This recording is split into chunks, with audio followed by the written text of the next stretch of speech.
Frère, nous avons trop critiqué l'Église, ça n'a pas changé l'Église. Nous avons trop critiqué les hommes de Dieu, ça ne les a pas changés. Nous devons chercher Dieu, nous devons chercher le réveil. Et il peut apparaître un faux serviteur et il devient vrai. N'a-t-il pas apparu à Paul? Et Paul est devenu un apôtre. L'église primitive ne critiquait pas Paul, mais l'église primitive priait pour Paul. L'église a prié pour Paul.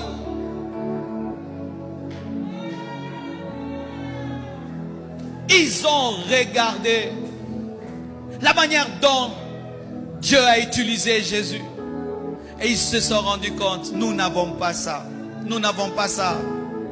Si nous sommes la relève de cet homme, nous devons avoir ce qu'il avait. Ils ont tout arrêté. Ils sont allés chercher le Saint-Esprit. Chercher le Saint-Esprit. Chercher le Saint-Esprit. Chercher le Saint-Esprit. Cherchez le Saint-Esprit, cherchez le Saint-Esprit, et tout à coup, vous savez pourquoi on dit tout à coup? Ce n'était pas un programme. Vous savez pourquoi on dit tout à coup? Ce n'était pas une liturgie. Vous savez pourquoi on dit tout à coup? Ce n'était pas arrangé par les hommes. Vous savez pourquoi on dit tout à coup? C'est pour dire que le réveil ne se fabrique pas. Ce n'est pas parce qu'on écrit devant la porte de l'église, église de réveil, que c'est l'église de réveil. Le réveil est une dimension de l'esprit que seul Dieu peut donner.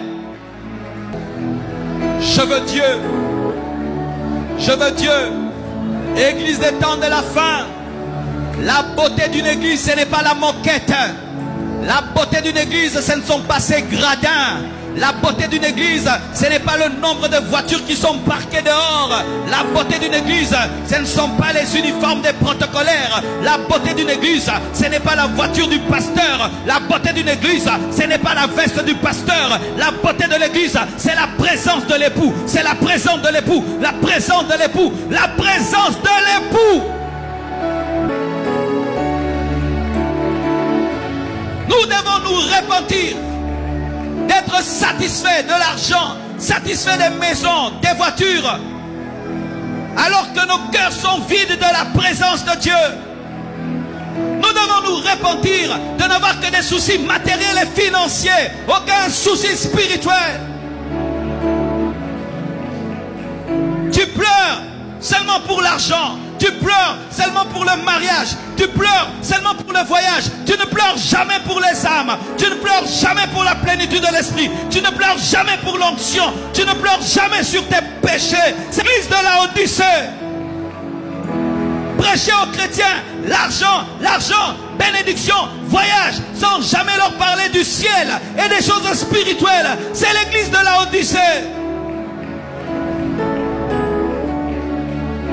Le bon chrétien délivré, c'est celui qui a une maison, une voiture. Faux de faux.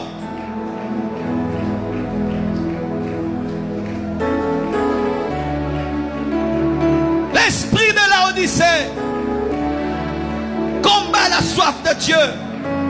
L'esprit de Laodicée combat la soif de Dieu. Une église satisfaite qui présente à Dieu ce qu'elle a, alors que Dieu a plus à lui offrir. Tu peux être dans l'église Compassion, mais tu es dans l'église Laodicée. Tu peux être dans une église Feu de l'Éternel, mais tu es dans l'église de Laodicée. L'église de Laodicée, c'est tout un esprit. Des gens qui viennent à l'église, ils sont remplis dans leurs vêtements, remplis dans leurs bijoux, et puis ils ne peuvent plus adorer parce qu'il est bien habillé, parce qu'il a des bijoux, parce qu'il est ceci, il ne peut pas adorer. L'église de Laodicée, c'est une église orgueilleuse, c'est une église suffisante, l'église de Laodicée.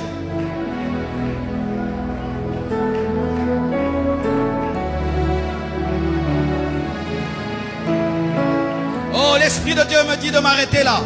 Je vais dire le reste dimanche. Prions au nom de Jésus-Christ. Prions au nom de Jésus-Christ. Alléluia.